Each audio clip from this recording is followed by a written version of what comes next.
Welcome, everybody. Today we're going to talk about Natalya Phillips. She's rarely mentioned. The media doesn't mention her at all. When you read the investigation, it said that she got some phone calls, 70% of the phone calls, basically, and then nothing much else is said about her, but we're going to discuss who she actually is. There isn't a whole lot of information. It'll be relatively short. And then I'm going to put on Julia, I'm not sure, JRamadan at the end. So anyway, this is Natalya Phillips. I'm going to introduce you to her and tell you what information we do have on her. This is her. She's a lovely young model slash music writer, has many talents. So this is a photo of her next to the 2/11/2016 passport photo of alleged Prince Rogers Nelson. Now, if you look at the brow bone and the eye shape without all the eyeliner, the nose, the lips without the drawn on mustache, she is what I consider another possibility of someone who played a lookalike for the other prince or whatever. Somebody who played a lookalike. All it takes is a little bit of weight loss, you guys. Anybody who does makeup knows that this is absolutely possible. And those face frames are basically the same. But let's continue. The investigation, like I said, it doesn't say much about her, but it says, I reviewed Prince's phone records for Paisley Park from 3/22/16 to 4/21/16. Over 70% of the calls made to and from Paisley Park in the last month were from the number blankety blank. According to investigative search methods, I identified the number belonged to Natalya Phillips, a singer-songwriter from California. According to both Prince and Natalya's social media sites, they both made reference to each other. It appeared Natalya's parents lived in Minnesota during the 80s, and Natalya's father, Alan Phillips, was a music producer. Now, what's relevant about those dates, 3/22 to 4/21, you guys, is they coincide with the time that the burner phone that Renville Wellington and Kirk Johnson were communicating on.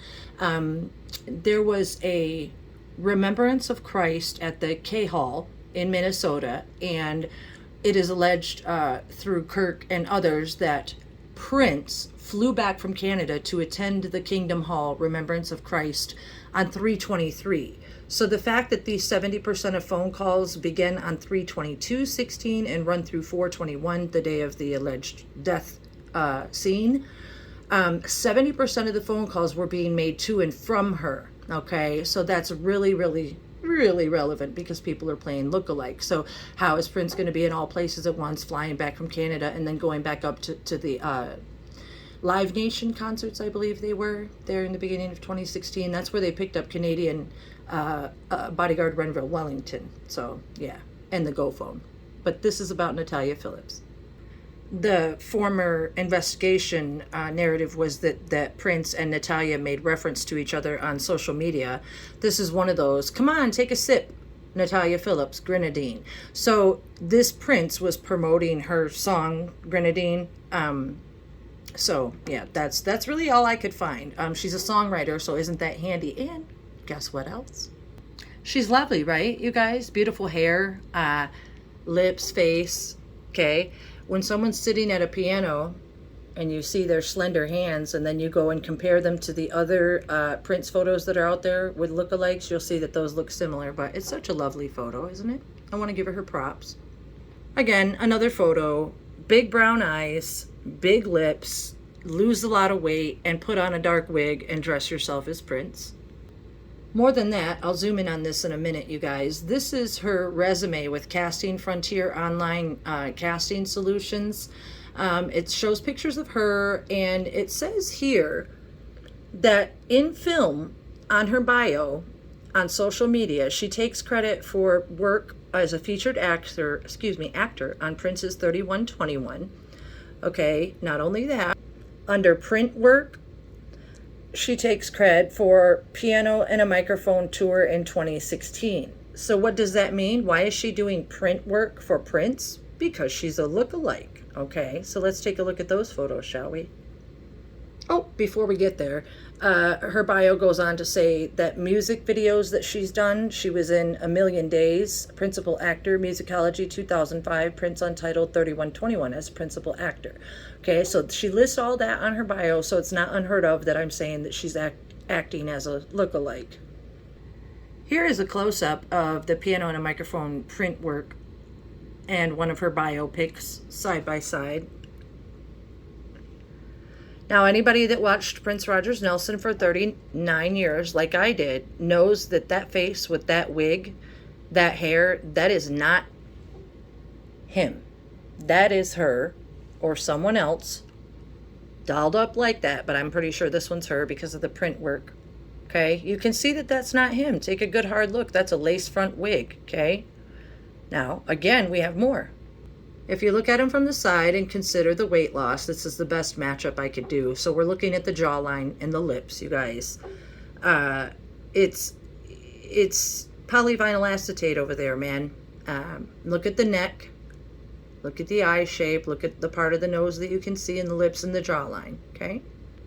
Now, here's that lovely picture of her next to this weird picture of what they want us to believe is Prince Rogers Nelson. Again, let me zoom in on that.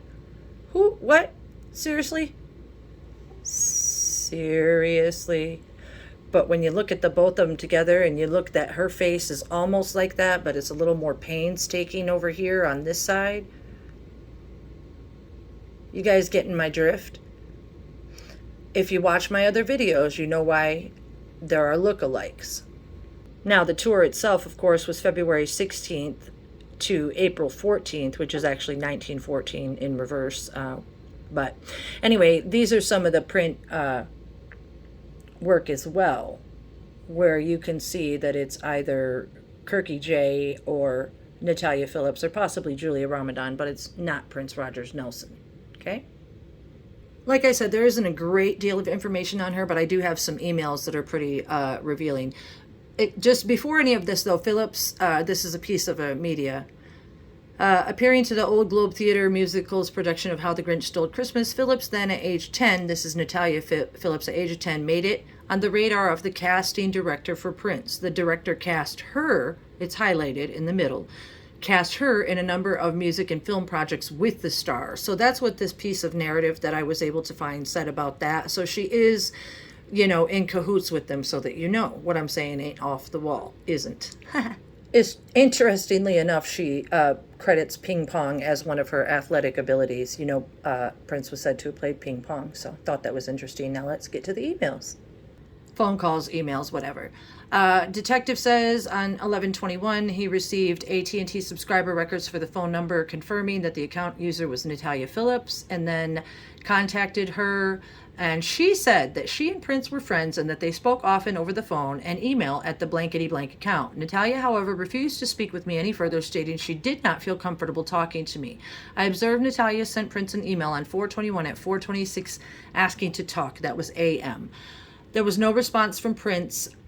Natalya sent Prince another email on 4/21 at 10:51 saying, "Are you okay? I miss you." That's semi-what irrelevant, but the fact is,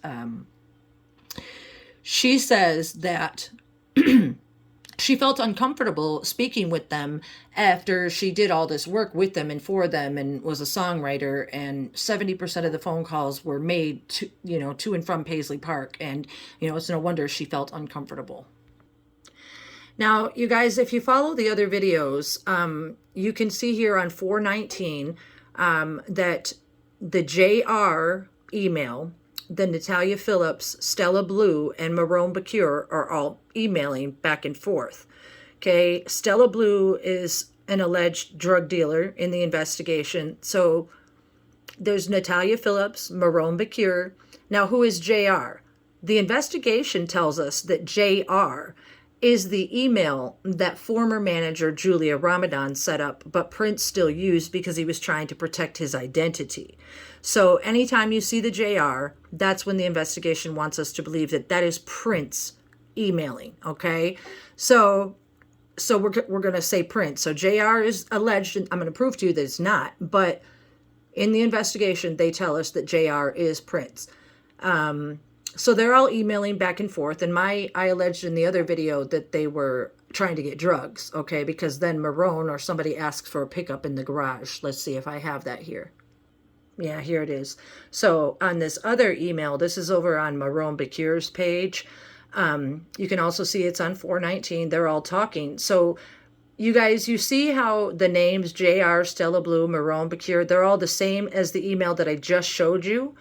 Click back a few notches, but this particular part of the investigation shows at the bottom, pick up in the garage. Also, can we get the groceries? Okay, so I can allege that they're trying to get drugs, and that's relevant also. But the other part of what's relevant about this, you guys, is Kim Pratt, the limo driver, who I've revealed to you guys, said that Prince passed on Tuesday night.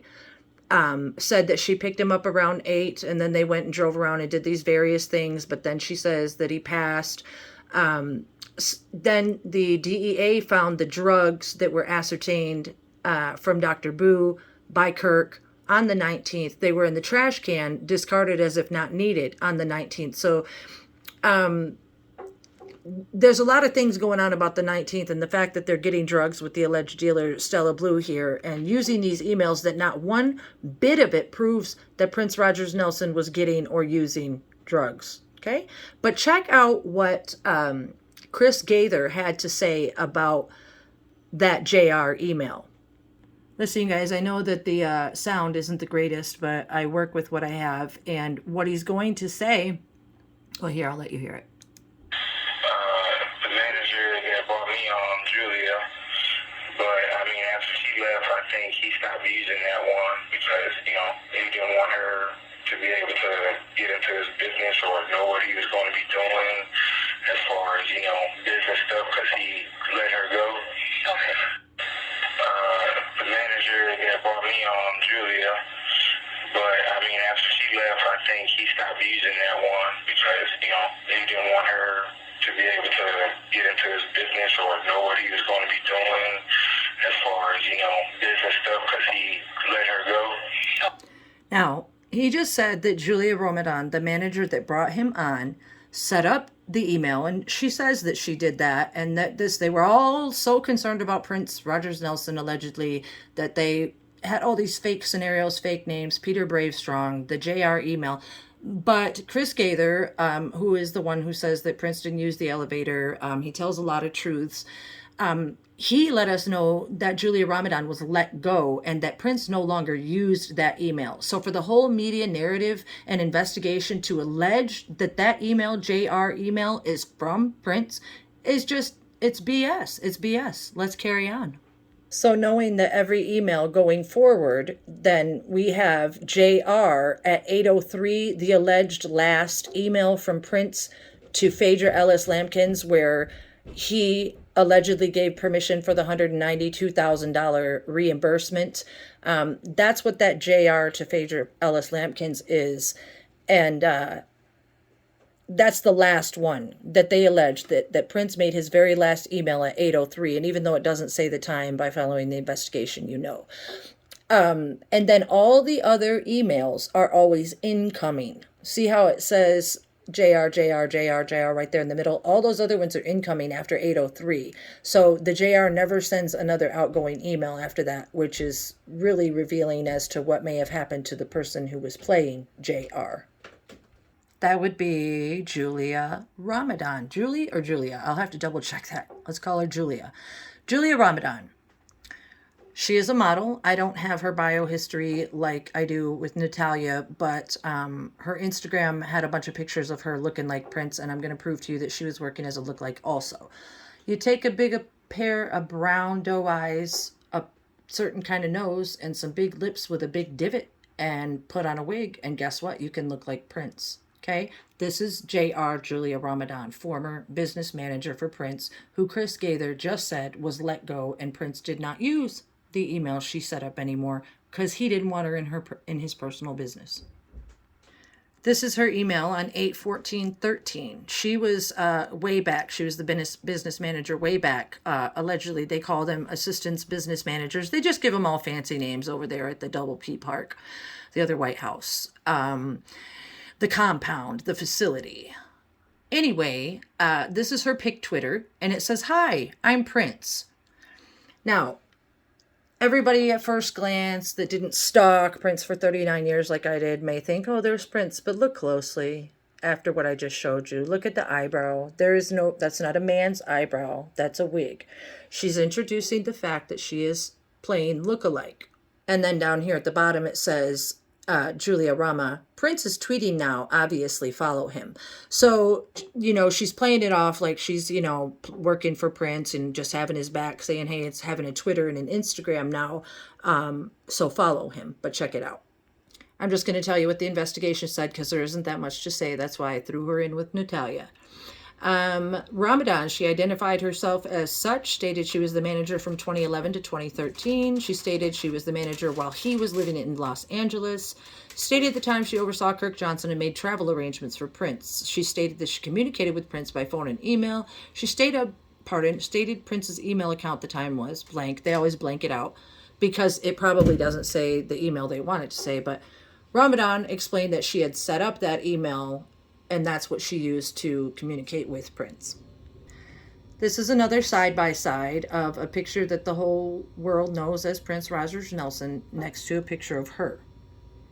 Okay, I know it might be devastating to some people to realize that the person that they saw in public sometimes might not have been who they thought it was, but think about trick or treat. Trick or treat. Now, also on her Instagram, there at the bottom, this would be 2013, April 16th, it says, Prince Julia live. See that? Prince Julia. Okay, she's calling herself, it's for the ones in the know. And then there's the picture with, of course, the big shh. That's why they used the shh, because it was a big secret, and they thought it was going to go down as a secret for all time, for all humanity, but it's not. Because we're going to love one another and expose the truth. Here's another Instagram photo that I think she may have since removed. JRamadan is saying 8 down, 26 to go. That was during I think the Hit and Run concert stage era. If I'm not mistaken, there was Hit and Run part 1 and part 2.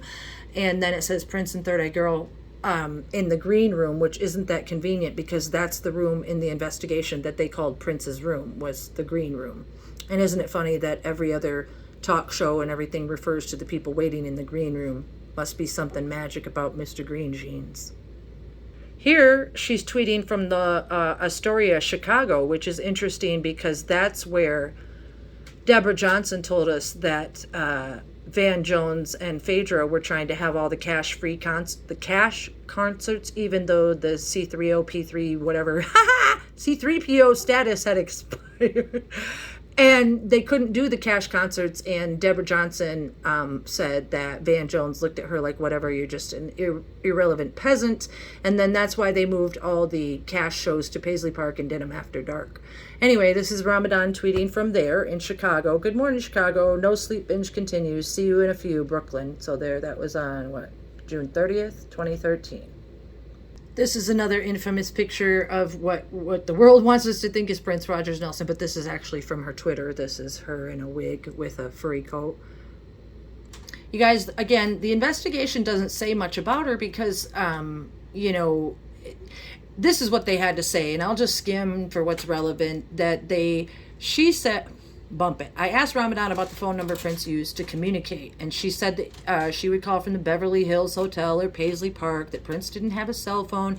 Ramadan stated she wanted to verify who the detective was because she was leery of phone calls, just like Natalya Phillips, because media was bugging her. Told Ramadan that she could obtain the sheriff's number and confirm, yada yada. I asked Ramadan when the last time she had communicated with Prince was. Ramadan stated she received emails and other people after the plane made an emergency landing on April 15th. She said she emailed Prince saying that, I need to stop trying to read over my phone, that she sent an email saying sending love and checking on Prince. She stated that she received an email back saying love received and sending my love. But you know what, you guys, through all the emails that I've ever researched this file, I've never seen those emails. So I think that might be a lie. If somebody else has them, correct me, please, because we all need correction, as I'm always talking about. At approximately such and such, she returned my call. I asked Ramadan about any health issues. She said she wasn't aware of any health issues, about any drug use, not aware of any drug use, use any prescriptions. She wasn't aware of any prescriptions. She didn't know anything but that he got vitamins from the Lakeland grocery store. So for being the former business manager, she knows absolutely nothing, like Natalya Phillips. And then she's never interviewed any further. There's no other information, even though these model lookalike women were traveling the world as Prince and performing as such. Now, with all that information that she didn't give, she wants us to think that she doesn't know anything about Prince. I'm going to have to back this up so I can read it, you guys. Oh, doggone it. Hold on. They want us to believe the investigation that she had nothing to do with Prince. She didn't know anything about his health. She only knew about the vitamins. She was traveling the world as him. But this is what she tweeted when, 421. The heartbreak is indescribable, Prince. You were all that contrasts in pure harmony. Thank you for teaching me that my power is limitless, that boundaries aren't real. You held a mirror to me and showed me a queen. You unlocked a strength I didn't know, a depth I didn't know, a capacity for love I didn't know. Through years with you, I found the woman that you saw in me from day one. You threw me in the deep end daily and beamed with pride when I stayed afloat. You schooled me in almost everything, but never condescendingly. Your standards and expectations were as high as the heavens, and all who knew you are greater for it. You always pushed me and always celebrated me on the other side.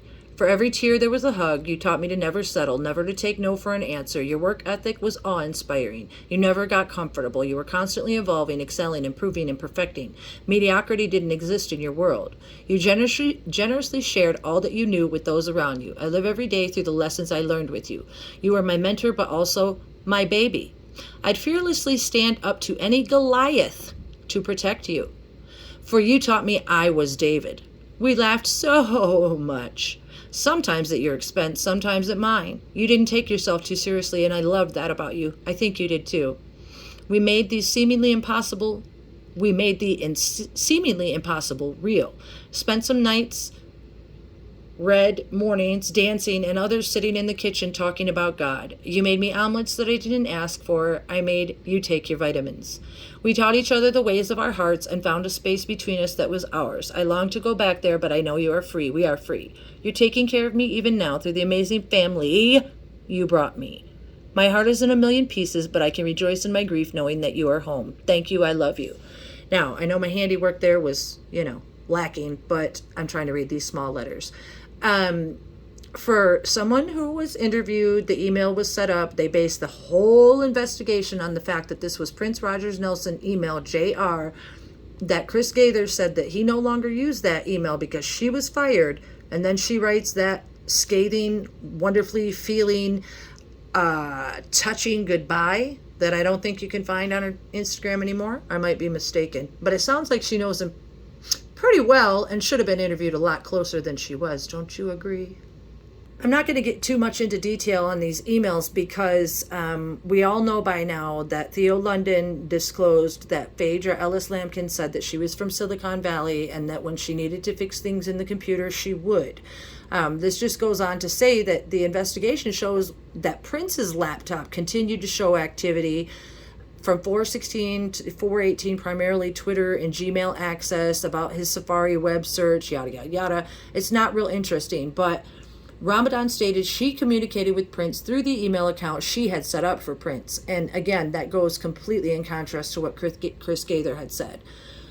So when looking at the emails between her and Meron and Natalya and Stellar Blue, like I had already mentioned, they're all playing the lookalikes, Meron, JR, Natalya, all of them for various reasons, you guys, that you have to watch the longer videos to find out. So I'm not going to get into details on those because they're all pretty much the same. But the point is, the majority of the emails after that are incoming, see here on 4/21/2016, Natalya is emailing in this Nicole Scherzinger, which is one of the Pussycat Doll ladies, this Willow person, these other people. They're all incoming emails because if you know from watching Chris Gaither and the other videos that I show, that he alleges that Prince had been dead since 3 a.m. So then all the emails are incoming. And that matches up with Kirk Johnson's email saying that they had a doctor providing all care in-house at 341. Again, there isn't a ton of information on these people because they know what they're doing over there and they hide it purposely. But this other little quote that I found at the bottom here, it alleges, it says, before arriving at the party, Prince finished editing a video for his next single, Fix Your Life Up. He insisted that his manager, JRamadan, who was a college student when they met during his LA concert run in 2011, showed the video to everyone at the party. So what, you think it's a coincidence that Julia shows up with the video, insisting that everybody watch it, because, I'm sure you feel pretty famous when you're playing somebody. I mean, I'm not trying to take that from them. They had their modeling careers and whatnot. And when you're playing Prince Rogers Nelson or Prince, depending, then it's a pretty big deal. So I'm not trying to take that from them. But what I'm telling you is the media is telling us a humongous lie. I showed you guys on one of the other videos, Mariah Brown. She was also playing a lookalike. She was a former assistant way back in the day. You can see that the noses are the same, the eyeshadow, the eye shape, the brow. It's just makeup, you guys. You have to watch the video. I was dreaming when I wrote this that I just made last night and check out why that lookalikes were used. Michaela Johnson, Kirk's daughter. See how she has the 314 Pi tag. She was trying out for some cheerleaders there in Minnesota, I think the Timberwolves. She also was working as a lookalike as Prince. So, yeah. And while we're at it, I think somebody else, sister, was playing lookalike also. I think that maybe she's the reason that some of the medical paperwork from Moline reads as a man and a woman. Told you guys, Paisley Park is not what the world was fed. It's an Illuminati psychops show, and it is what it is. I'm trying to reveal it in every way possible. You guys have just got to watch the videos. They all say different things. They're all very deep. You can't skim.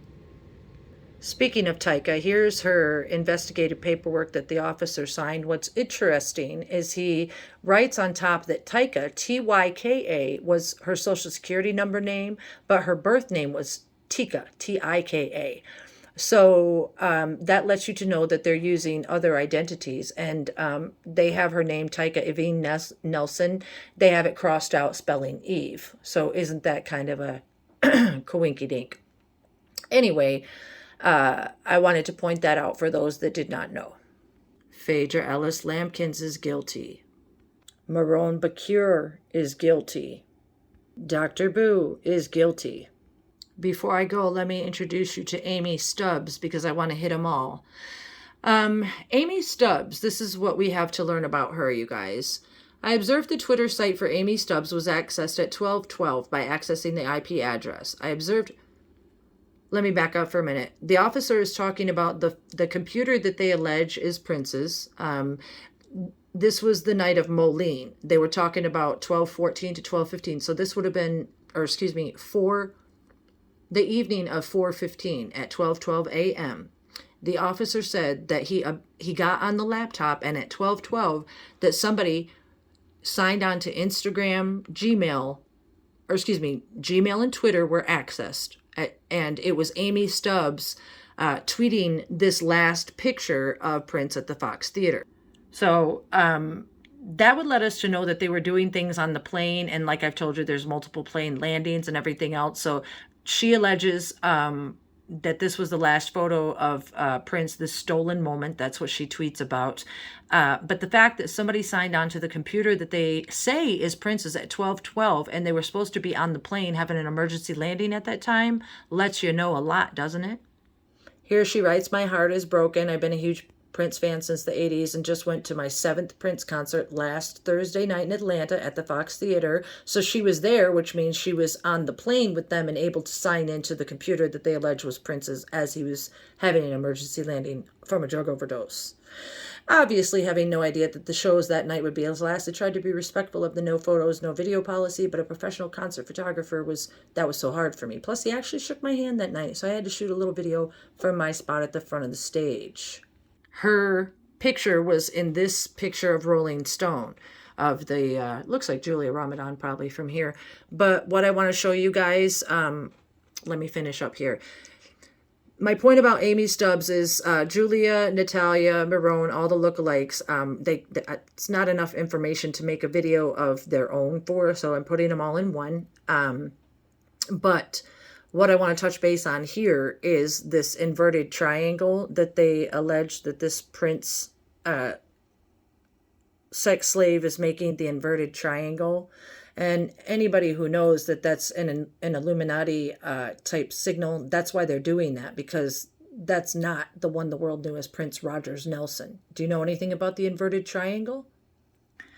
Pope Jorge Mario Bergoglio, the one the world knows as Pope Francis, has this to say. I don't even know how you say that word. Synodality? What I found was interesting is, see how they spell it S-Y-N? Well, it's S-I-N. Why? It's just a joke that they do that, first of all. Okay, I have a purpose here, you guys. But synodality is the path that God expects from the church of the third millennium, the cardinal writes. A church like an inverted pyramid harmonizes all the subjects involved in it. People of God, college, blah, blah, blah.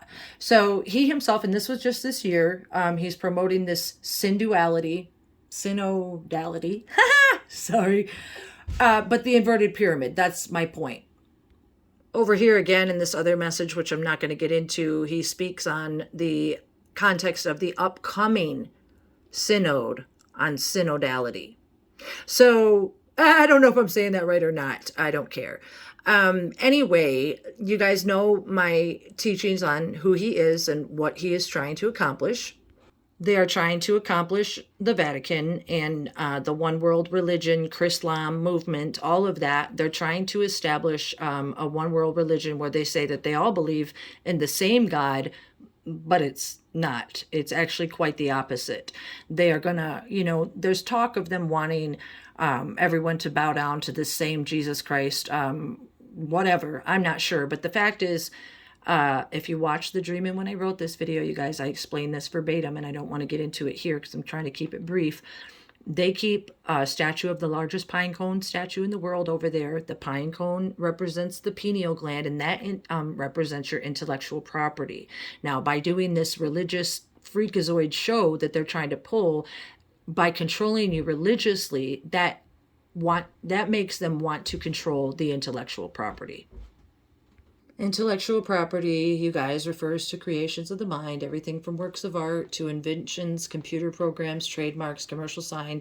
That means your brain, you guys. That means your brain, creations of the mind. And the Pope was making a call. He, last year, 2020, whatever it was, he waived people's intellectual property rights. Pope Francis backs waivers on intellectual property rights for vaccines. He was saying that people are so selfish and putting the world, their own selfish needs, and the fact that they should have ability to access their own intellect and waive the right to get a vaccine. He was saying no, that basically the world should be one and own that intellectual property. So this is the candle holder staff that they used in 2020 over there at the Easter ceremony at St. Peter's Basilica. Sorry about the thing in the middle. I have to pause the video. On that candle holder staff, there was these little bubbly type things, which at the time I was like, what the frump? And then it says 22, that's the year that we're in, 2022. Pope Jorge is the 266th Pope. So I explained that in other videos. But anyway, they show the pineal gland right on the staff, you guys. That's what's important to know. This is my The Pride Piper TikTok.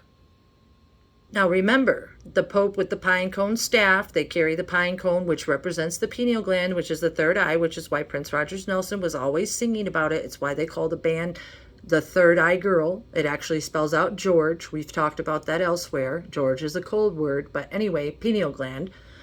There's the big old statue. There it is on the staff. And there it was on the 2020. When they did the Easter ceremony, this is what he had here. In the song Golden Parachute, the lyrics, to own every piece of intellectual property, that is our goal. Do you want a golden parachute? So he puts the lyrics out there. I'm telling you, my TikTok is banging with the lyrics. You got to go check them out if you're not as familiar with them. But he's singing about it, you guys. He tried to tell us. Now here, I want to show you guys something. The Pope staff that had the pine cone on it in the 2020, this is the other part of it. It is this swan. This is a swan. This is a swan's head reaching down into a hole in its belly, and there's 3 tendrils of blood dripping down to these 3 little baby birds here. So why would they have that on their Easter staff ceremony with the pine cone pineal gland thing? Well, then you go over here and you look at this. This was 2020. This was on the media. It was a screenshot that I took of how the COVID test was done. And I thought, well, that's kind of weird because that's like your whole place of, you know, third eye and whatever. And then I thought of this thing and I'm like, what the heck? They look the same. So that it to me is just like a plan to access the intellectual property. I'm not saying that's what it was, but that's what it looked like to me. I know a lot of the stuff that I talk about here, you guys, can sound kind of trippy, and you might want to figure out who you are and how you can actually connect to the Creator and return to your root. I kid you not, I've been watching and following Ravjor Kashuto on YouTube, on Facebook. I go to his class on Sundays, Mondays, Wednesdays when I can, and this is a book he wrote. It's available on Amazon, you guys. It's really easy to read. It's very, very inexpensive. And the reason I'm telling you is because this Prince Rogers Nelson investigation, these videos that I post, they're huge. He is the Creator. He is going to reveal himself. There was a need for the lookalikes. And it's all going to be revealed. You just have to have faith. Emunah, E-M-U-N-A-H. Go to emunah.com. You can also order this book there, you guys. It's awesome. And it will help you to find a happy place, to return to your Creator, and to not have to use the word Jesus, to not follow mass religion, which is in fact what is the intent, to steal and own the intellectual property by controlling people religiously. Ravjor's book helps you to connect one-on-one to the Creator, which is what I'm always talking about as well. So if you're able, go do that.